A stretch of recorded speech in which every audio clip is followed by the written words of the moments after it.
if you can stay objective throughout that, if you can detach yourself temperamentally from the crowd, you get very rich.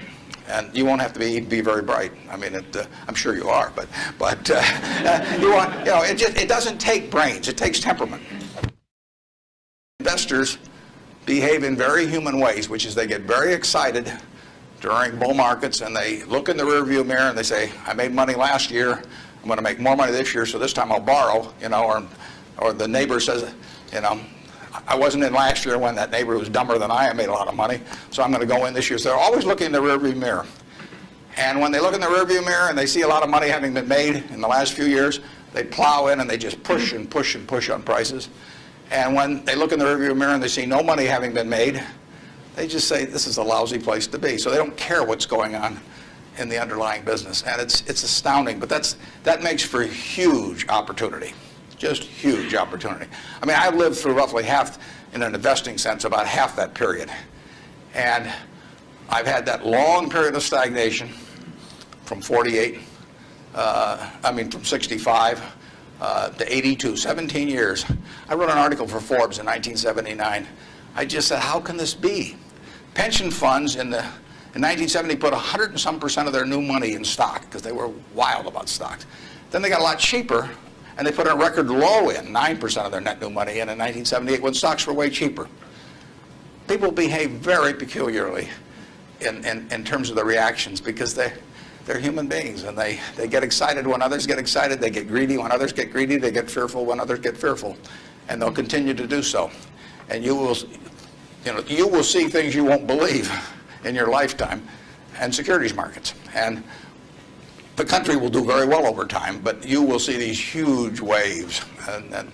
And if you can stay objective throughout that, if you can detach yourself temperamentally from the crowd, you get very rich. And you won't have to be very bright. I mean, I'm sure you are, but it doesn't take brains. It takes temperament. It takes the ability to sit there and look at something. When I started out in 1950, I would go through and find things at 2 times earnings, and they were perfectly decent businesses, and people wanted jobs at those companies, and everybody knew they were going to be around, and they wouldn't buy them at 2 times earnings, and that's when interest rates were 2.5%. I started selling securities when I was 21, and a Kansas City life insurance company happened to be a fairly prominent company in Omaha, and the policies they sold you, if you were buying life insurance from them, had a built-in assumption of 2% interest. The stock of Kansas City Life was selling at less than 3 times earnings. You were getting 35% if you bought the stock. No question about the soundness of the company. I went to the local agent.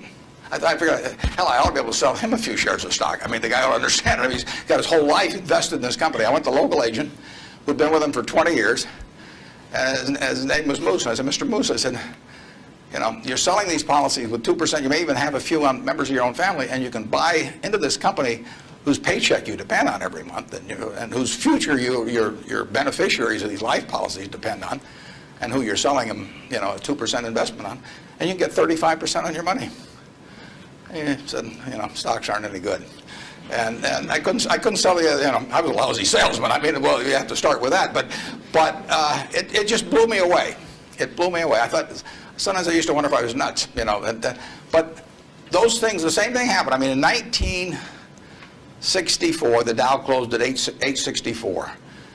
At the end of 1981, 17 years later, it closed at 865. It moved 1 point in 17 years. Now, that's not a big move.